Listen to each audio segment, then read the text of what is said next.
And we are tracking right now this continuing fallout over the unusual scene Saturday night as the United States Senate made history with the most bipartisan vote to convict a president ever. A record-breaking number of Senate Republicans joining Democrats to convict Donald Trump of a high crime against this nation, inciting insurrection, leading to tonight's news of Speaker Pelosi calling for a brand new independent probe of that MAGA attack on the Capitol. Now, despite the understandable fatigue and skepticism out there, nothing about this trial really went like anyone, even very knowledgeable politicos or news experts, might have expected even just 1 year ago. What I can report for you today, which we didn't know going into Saturday, let alone previously, is that Donald Trump has now been dealt the most bipartisan and most direct, really, condemnation of any president ever in one of these types of trials. And what we've learned has been more clarifying than most projects that emanate from Congress these days.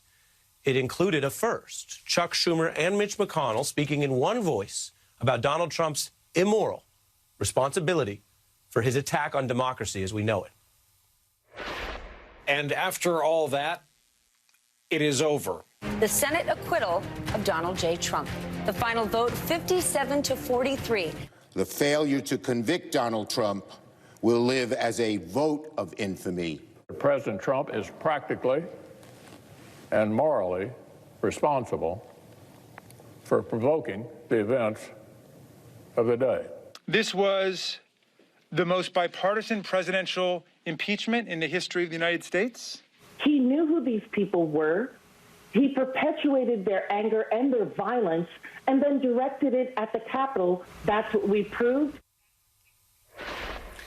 That's what they proved, and let's be clear, as a factual matter.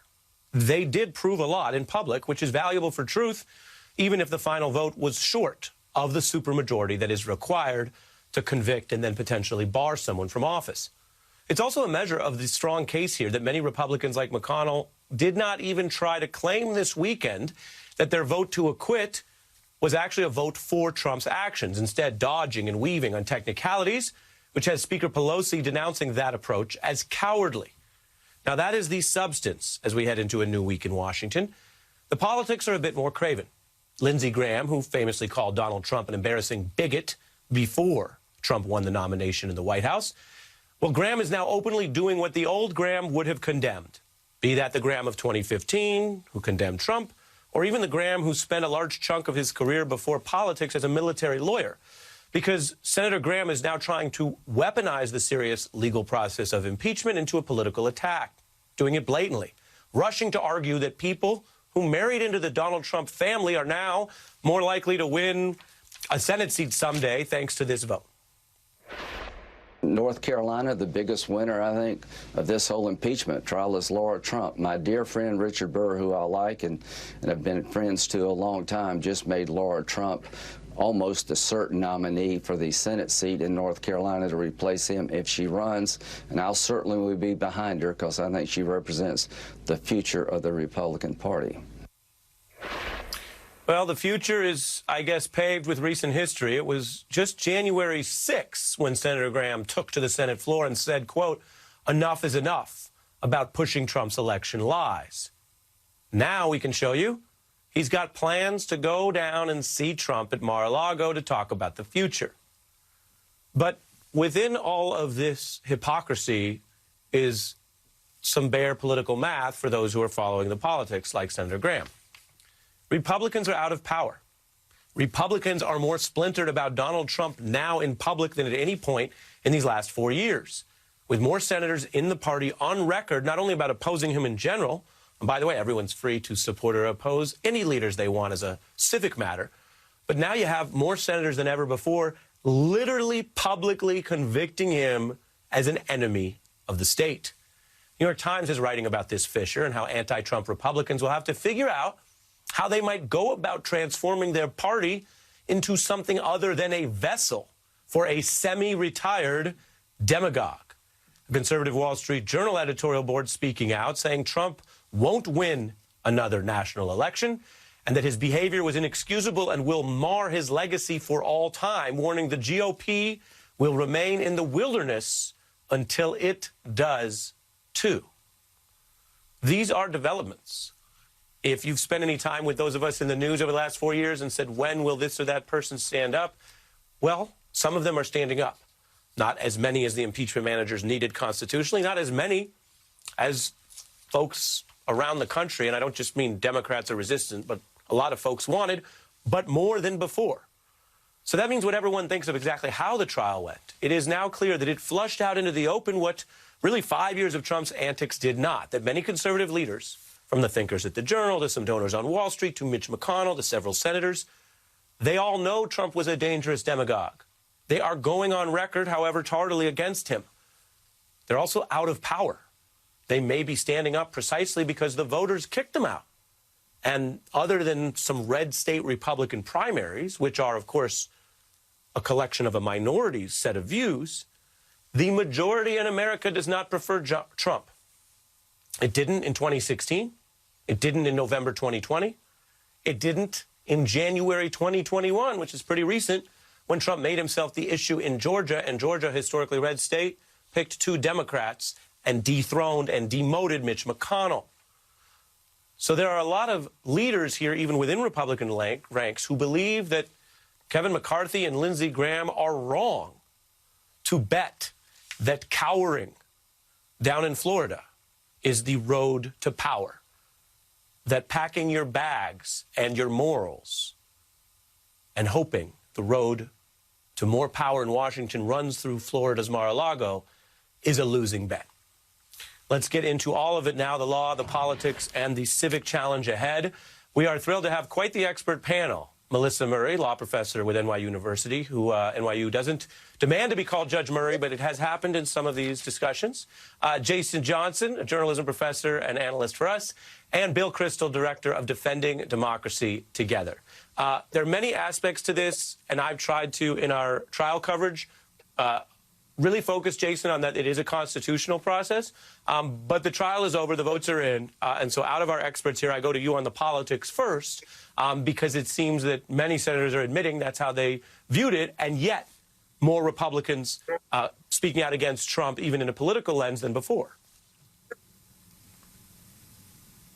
Yeah, well, they're doing it, Ari, because they always knew he was guilty, right? It's not just that Mitch McConnell said he was guilty. There's that old video of an interview with Ted Cruz in like 2015 literally saying that Donald Trump incites violence. They always knew from the very beginning that Donald Trump was guilty. But they made a political calculation that it was too dangerous to speak against him. But here's the problem going forward, and this has to do not just with the vote, but what they're going to try and do in 2022.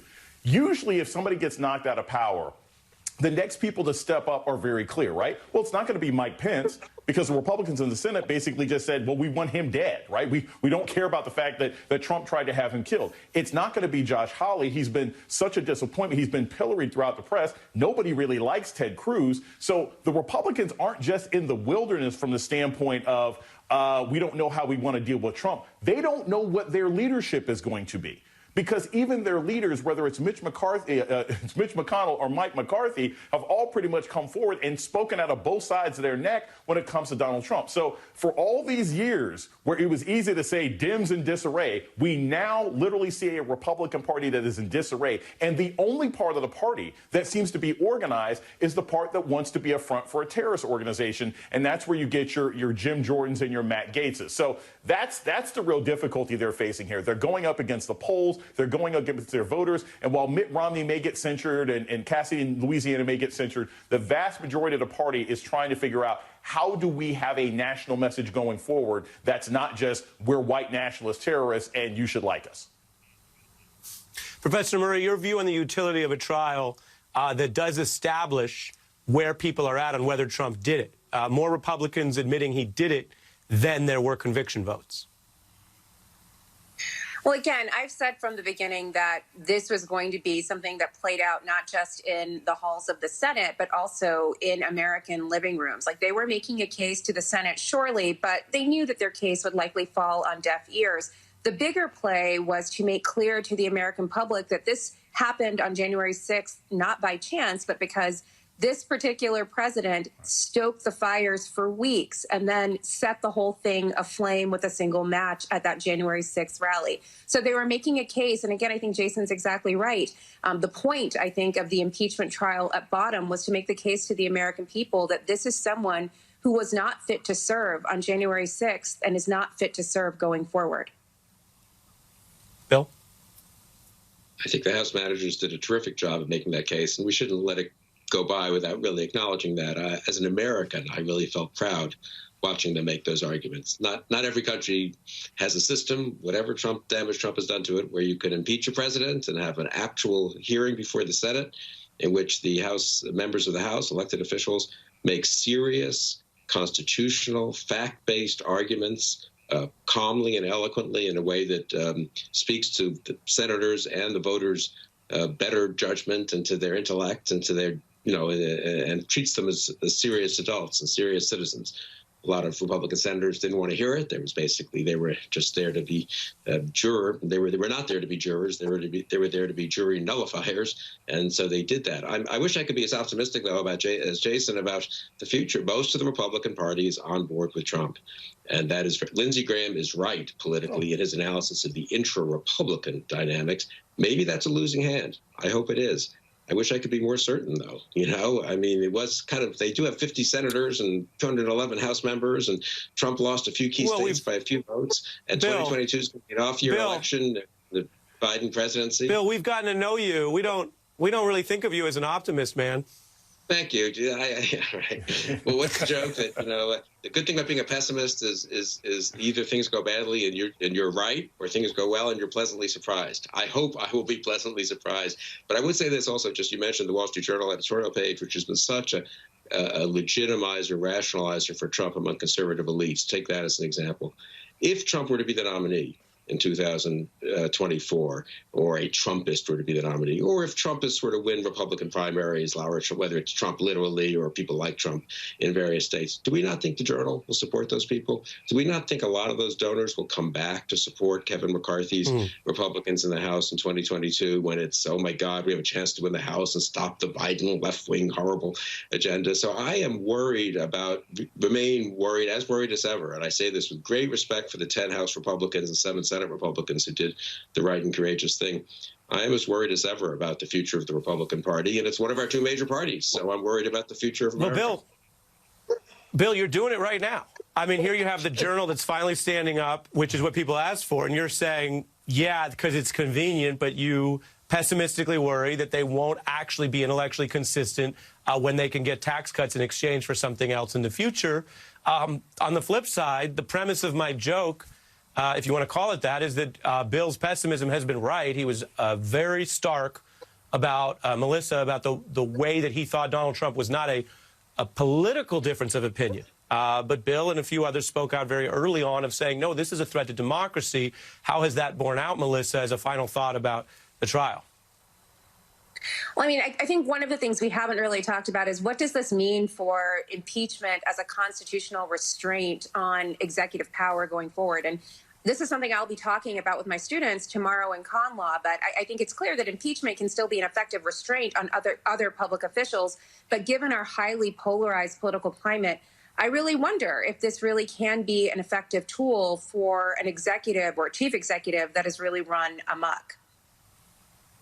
Yeah, I think that's a great point. I'm running a little over on time, but having all of you back, I mean, we need to discuss and understand as a society that the founders were banking on more interbranch competition. But when you have a Cruz and a Hawley and others doing the inside job, it does cut against that. With just the 20 seconds I have left, Jason Johnson, I do have to ask you, were you surprised to see Mitch McConnell and Lindsey Graham be so hypocritical? No. And everybody out there who's screaming, will the Republican Party please stand up? This is the Republican Party. Yeah, okay. Yeah. I'm not shocked. They're a bunch of lying weasels. They always have been. I thought I'd get even more outrage from you, Jason. Like, no, of course I wasn't surprised. But go ahead, finish your thought, and then I'm going to fit in the break. Yeah, I mean, this is exactly who they are. Like, he was a liar all the time. All the allegories about scorpions and frogs and everything else like that. Mitch McConnell is a liar. Lindsey Graham is basically just a parasite on whoever he thinks is powerful at that particular period of time. The Democrats would be idiots to think that these people are ever going to negotiate in good faith, which is why, and I have to mention this, yes, the House managers did a good job, but they should have brought witnesses, because the more that you can embarrass these people and show what hypocrites they are, the more effective the trial would have been.